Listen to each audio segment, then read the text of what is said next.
Hey, what's going on, guys? Real quickly before we get to this video, I'm going to try to keep you guys in the loop. So LSPDFR 0.1 Echo is out. And what that means is a new RageHook. The RageHook supports detection of Windows 8.1 better, and gets some of the other users working. But the negative side of that is apparently, some of the testers and people I talked to are telling me that LSPDFR Echo does not run as well. So if you're having great results and good success with the 0.1 Delta, stick with it. There's no reason to move. They didn't do any mechanic improvements or anything like that. Just don't change anything. But what that means for me is my current difficulties are they changed the RageHook DLL. They've released a new SDK. The one I was using to develop was from the 20th of June, and the one they released today is from the 23rd of June. And my script will not work with Echo unless I use the new version, and vice versa. So what that means is we're in between versions, which sucks, because it's not that they're not compatible, but I'm crashing when my script loads. For example, say I updated to Echo and I had a Delta police radio, it would crash right away, and vice versa. If I downloaded the Echo version to use on Delta, it would crash right away. And what this means is that it means prolonged testing, because I also don't know what has changed with Echo. Sure, they have a log file that tells me what has changed, but I still have to confirm that the behavior of the AI and things are still processing as they originally were intended to. I do believe I showed that you can run plates from the car, but now you have to actually use the radio and determine what you want to call to dispatch. So if you want to call, you can press C to open and close it. All the keys are subject to change, though. I haven't really settled in on anything. G will cycle down through them, and Z will select it. So if we press Z to run the plate, excuse me, you'll see it goes ahead and fetches the vehicle that's kind of directly in front of us, and it'll return the data about that. Okay, so we have no flags or nothing with that, but another cool thing that I've decided, and you can't run the same vehicle twice. I do that to prevent getting different data each time. It's kind of a lazy man's way to get out of that in terms of code. We're gonna leave our vehicle. We'll go always on, and we'll go ahead and step out, and I'll show you that you can even use this, and it's now kind of applicable on foot, meaning gives you a little bit more of a reason to get out of your car too. Maybe if somebody just pulled up and parked and you want to go check them out, you can kind of just still walk up to this. So you can press C, and then we're already on plate check, so we can press Z, and you'll see that the plate actually kind of coincides with what we're actually calling up to dispatch, and that's because the powerful API functions and features that are built into the RageHook, this is why I'm getting carried away. This was supposed to just be a plate checker, and I'll probably add the color of the vehicle later, just to be competitive against anybody else that wants to make a plate checker. I do plan to keep it up to the next level. And I do plan to show this and kind of work hand in hand with other coders in the community, so we're not cross-threading or stepping on each other's foot. But you might have noticed some of the other options in here. And let me figure a good way to display this. Not very officer-like, but we're not patrolling at this point. I just want to kind of show what I got going on. Alright, so now that you got, if you come to a dead person, or you've got a person that's been knocked out when you're on your call, you just go down and you can collect the Coroner service. And it's the same thing. C brings it up, G goes down the selection menu, and Z selects it. Debating if I'm going to make those changeable in an INI file, or if I'm just going to kind of continue on. So now you can see dispatch says that they've notified a coroner and that they'll be en route. It's still rough. I still got to add protection, like what happens if the vehicle can't make it to you, what happens if the vehicle takes too long, what happens if one of these yahoos get caught up in something. And I'll try to do here we go, here's a prime example. And it's very hard for me to control logic-wise what these guys get into. As you can see, they're rather unpredictable. So they're gonna run over, and they'll go check out the body. EMS is gonna come on scene too from time to time. That's from Grand Theft Auto 5, that's native. It's not anything that I've done. Man, what a disaster. Damn, another DOA. So yeah, they go ahead, the coroner picked them back up, and we'll see if they load back in. The EMS guys kind of threw it for a loop, so I did a little bit of minor protection. I warped them into the vehicle after a certain duration. You guys got this. You guys, oh my god, they're gonna hit me. They'll figure it out. They usually don't drive this bad. Well, yeah, they do. I'm not gonna lie to you guys. It's the poor AI logic. But they've been handed back to Grand Theft Auto 5 now, so they'll delete just fine. They'll get out of the area just fine. I'm actually gonna try to catch up to what we got going on up here, so I can showcase another. So I can showcase something else. Oh shit! Which way did they go? There we go. We'll see if we can catch up to it. I'm going to go ahead and prep this. So you can see now that I'm scrolling down for a request pit. I'm going to keep this out. We're going to try to get up on this guy.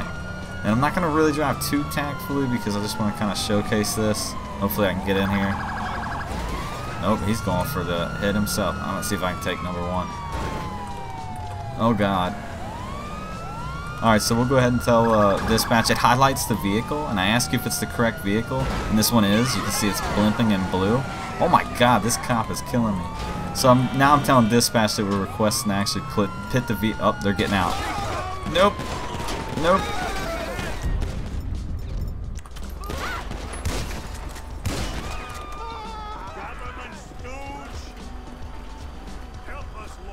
Okay. Well, I'm not going to bother to clean up the scene. You guys seen the coroner work? Currently the coroner only works for one dead pedestrian. I will be expanding on it to use a either an array or a list to shuffle down through that. But what we're actually going to do right now is we're going to generate. I wanted to show you guys the pit, so we're going to generate that and see if we can get a good showing of it. So I'll go back down to request a pit. What I'm going to do first is I'm going to shoot to make these guys kind of freak out a little bit, and then I'm going to request a pit because it'll simulate like a fleeing suspect once we get through this area. I'm going to try to get this little red car. So you do got to kind of get up on them. You can see I hit him with the request a pit. It's the correct vehicle, so I can press yes. Now I'm asking dispatch if I have permission to pit this vehicle. And they just cleared me for the pit, so what I'm actually going to try to do is try to get in here for a nice pit. And it's not just... I'm not just requesting them. I made this because I noticed that pursuits were going an extremely long amount of time in Grand Theft Auto 5. So now if you pit the vehicle and we do manage to hold him here for a certain duration, which I'm horribly failing at, they'll actually have to get out of the car. And when a pit's successful, then you've got a good chance to... Oh god! You've got a good chance to make them get out of the car and flee. And it has to be a solid pit. It can't be no like negative Nancy kind of pit. You've really got to block them in. Alright, so once we block them in, we'll go ahead and tell dispatch pit was successful. And then we're going to get out and you'll see them just take off kind of naturally. But I've also started to even tinker with something else, and we'll see if I can't catch up to the individual and show that. It's one of the original scripts that I didn't get to finish or even show for you know, Grand Theft Auto 4, so hopefully I can catch this individual and show it. It's really sloppy, but I feel like it's something necessary if you can catch the LSPDFR pedestrians because they're stupid fast.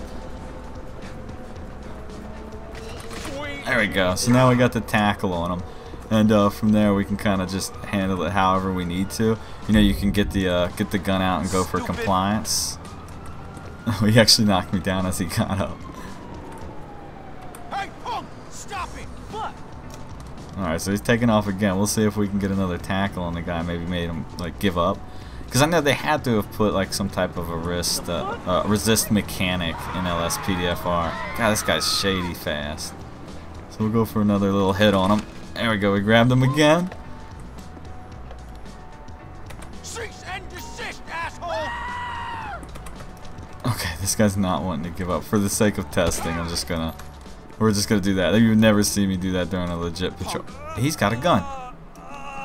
Alright, so now that he's down, you know, same thing, like we can go ahead and go through our functions, and we can get a coroner out here telling dispatch that we've got one dead, and the coroner will be kinda, you know, on the way here shortly. Uh-oh, he created up there. So this will be a good showcase of some of the iffy things that can happen.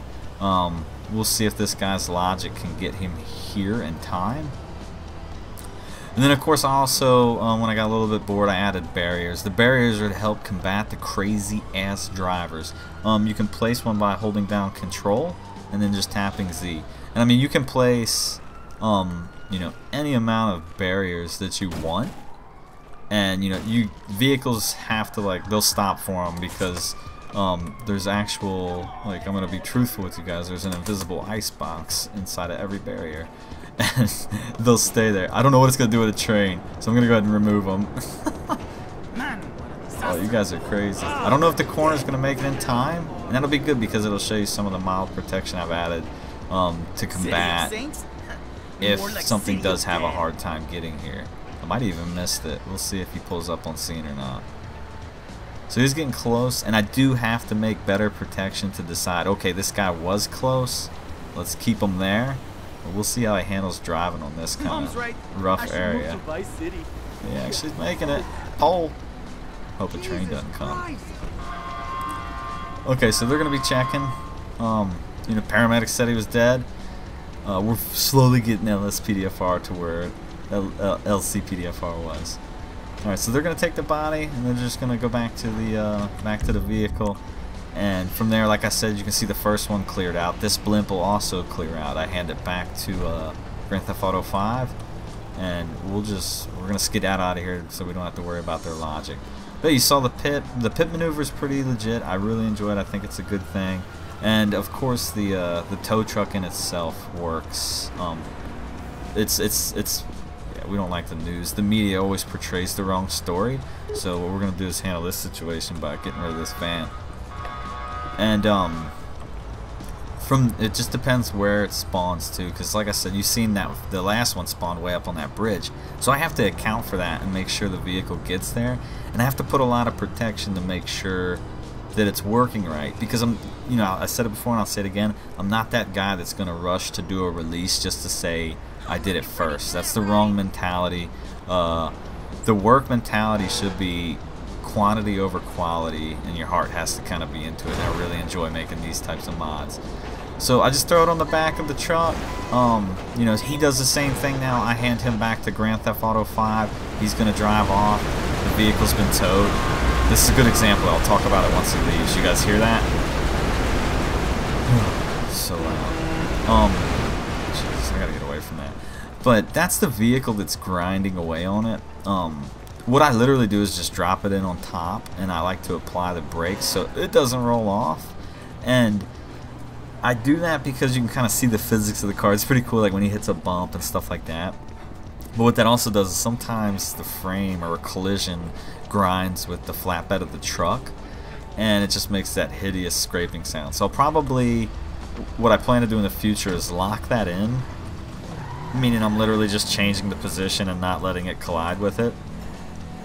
And from there, once I lock it in, you won't hear the grinding and collisions. And for those of you that asked, one of you actually asked on the channel, I will be using the old tow truck too, but it's going to use the same method, meaning he's going to drive up and he's not going to back up to the front of the car and realistically hook it up, because I don't know if I could pull that off in terms of code. I'll be the first to tell you when I can't code something, or you know, that it's beyond my level.